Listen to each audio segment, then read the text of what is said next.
we made it.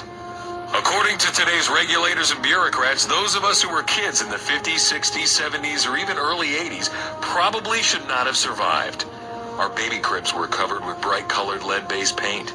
We had no child-proof lids or locks on medicine bottles, doors, or cabinets, and when we rode our bikes, we had no helmets. We drank water from the garden hose and not from a bottle. We ate cupcakes, bread, and butter, and drank soda with lots of sugar in it.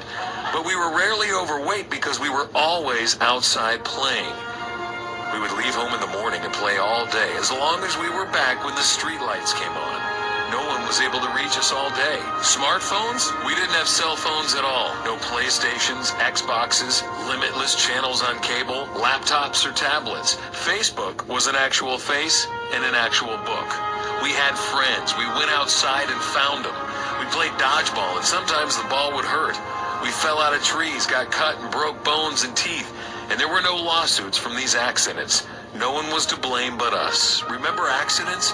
We had fights and punched each other and got black and blue and learned to get over it. We made up games with sticks and tennis balls, and although we were told it would happen, we didn't put out any eyes. We rode bikes or walked to a friend's home, knocked on the door, rang the bell, or just walked right in and talked to them. Little League had tryouts, and not everyone made the team. Those who didn't had to learn to deal with disappointment. Some students weren't as smart as others, so they failed a grade and were held back to repeat the same grade.